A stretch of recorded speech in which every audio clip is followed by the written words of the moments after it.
What's up, everybody? It's Luke James, not the singer. If you're looking to get your music reviewed, you can hit up this email that's right here.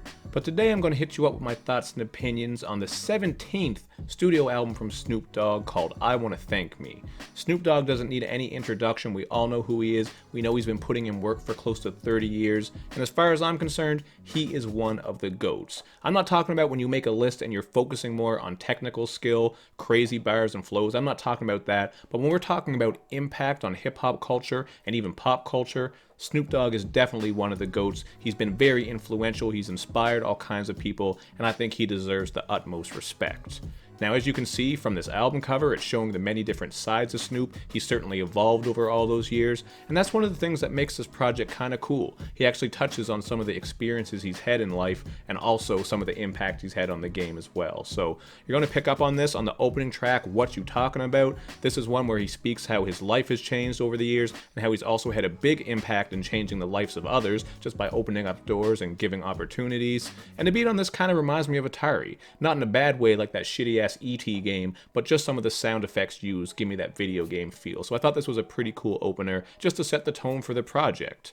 Then with the title track, which is actually the outro, he reflects even further on how he started in Long Beach, some of the stuff that he went through, including beating some cases, all these things to eventually becoming the West Coast King and the person he is today, man. Snoop Dogg is just an icon, and it's really cool that he's touching on all these things throughout this project, because I think those are the best moments when he's being very open and honest and letting us into his world all these years later, because he's been through so much and he's still giving us some fresh content, including on One Blood, One Cuzz, where he's showing love to Nipsey Hussle and speaking on the importance of gangs uniting together rather than just, bullshitting with each other. There's more they can do if they come together, and Nipsey's death has certainly opened some more conversations about this issue, so I thought that was pretty cool. And we were getting some great DJ Battlecat production here, very smooth and wavy, as well as a hook that interpolates the Houdini song called One Love. Just easily one of the standout tracks to me. I really enjoyed this one. And another standout has gotta be Let Bygones Be Bygones. We're getting yet another G-Funk join here from Battlecat, so I think he did really great with all the beats that he brought to this project.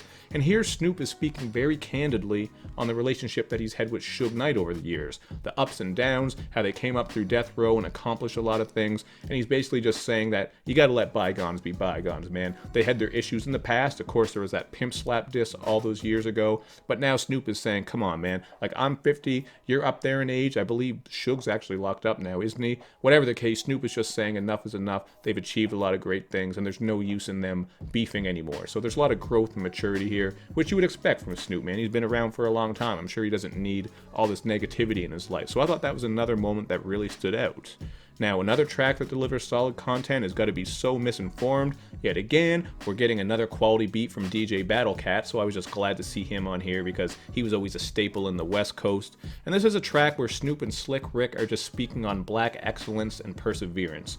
Really like the way that they play off of each other, and it's cool that he brought Slick Rick on here, another legend who's been in the game for shit. How long? Maybe like 40 years or something like that? I'm just guessing off the top of my head, but Slick Rick, the ruler, has been around forever. So I like some of the stuff that he's using his platform for here. He's a guy who's an elder statesman in hip-hop. I'm talking about Snoop, but also Slick Rick, and he's using it not just to tell his own story, but also to show love to black culture and let people know that he's riding. So I thought that was very impressive, and these are just some of my favorite tracks on here. As I said, the moments where he's really going into detail about certain topics and issues, rather than just going in on, the usual topics. These are the songs that stand out to me, although some of the less complicated ones are dope too. I thought Countdown was pretty dope because Swizz Beatz comes through with this classic West Coast sound. You're getting that high-pitched wail that all those 90s West Coast songs had, and this was just a great track, other than that hook where they're just counting down from 10 to 1, man. I thought that hook was kind of weak. I would have liked an actual hook on there, but I really like the throwback West Coast feel on here, and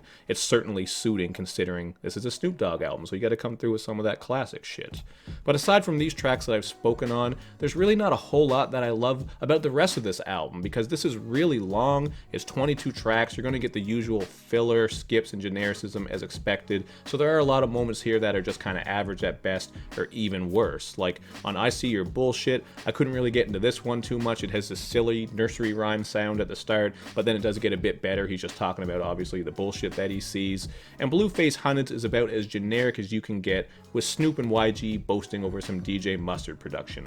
really stale track, nothing exciting or interesting about it. And the same thing could be said for Take Me Away. This is just a weed smoking joint. You get these vocals from Russ where it sounds like he's half interested, and then you get a Wiz Khalifa verse, which honestly, Wiz Khalifa features at this point are pretty much useless, man. I like a lot of old school Wiz, and I do got respect for Wiz, but whenever I see him featured on a song, I find his verses are usually one of the worst verses on the entire album. Maybe that's just me, but I don't know, man. I wish Wiz kind of brought a bit more fire when he was doing these features. So those are some of the moments I didn't care for. You also get a run-of-the-mill club track featuring Chris Brown called Turn Me On. It's kind of fun, and it's for the radio with this beat from Jazzy Faye, who I haven't heard of in a while, so that aspect was cool. Get the appeal of it, but it's not great. So to me, it's just like those more simple formulaic tracks. They really do just seem like filler on this project, and not the good type of filler, like when you get a donut and it's filled with some raspberry jam. I'm talking about some landfill. And if you want to talk about the dirtiest, grimiest landfill, or maybe a tall glass of dumpster juice, which is a sponsor of this channel,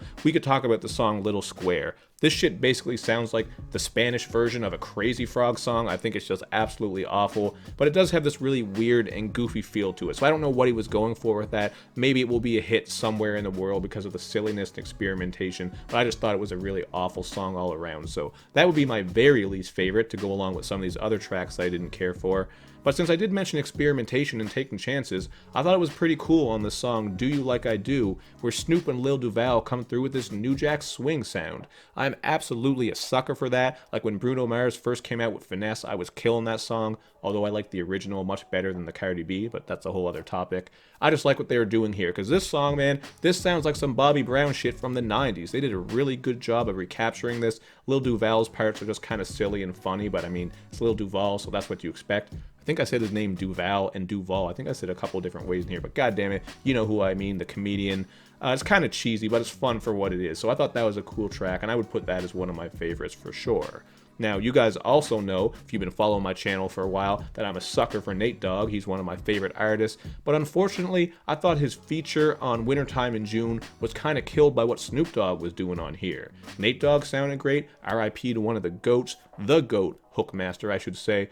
Nate Dogg sounded great on here, but Snoop himself is coming through with this auto-croon shit that just really didn't fit that well, and it kind of killed the vibe, in my opinion. This really sounded like it would have had a feature from Anderson .Paak or something like that. It has a very natural and organic feel, so once that auto-crooning comes in, it just didn't fit as well as I would have hoped. But I still like the Nate Dogg part, but overall as a song, yeah, I was pretty disappointed with that one. But obviously I'm not going to talk about every single track here. I think I've covered about half of them, maybe more, because this is 22 tracks. We'd be here all day if I was going to break them down. But basically this ended up exactly how I expected this album to end up. It's 22 tracks, so you do get those great moments, but then you get all that filler, genericism, and skips that make for a pretty bad ratio in my opinion. That's how it goes. It's a day and age of streaming where people just plop shit up online, add a bunch of tracks to it because that's how you get the money. I understand the game. And even in the past, Snoop did drop some longer albums. I mean, I remember some of those No Limit ones got long as fuck, but they were pretty good in my opinion. I like those ones, but again, that's another topic for another day since I keep bringing up extra shit.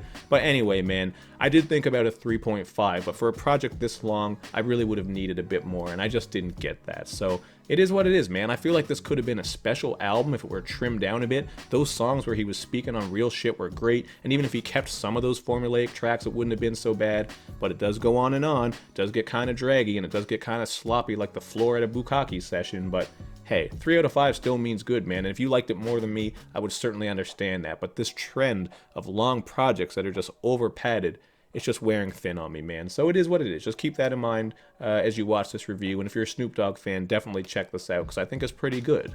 But that's just what I got to say about it. Check it out for yourself and then hit me up in the comment section with your thoughts. And of course, make sure you do all that good YouTube and social media stuff where you show me love and you show me lots of it. Thank you for watching, everybody. I will see you next time.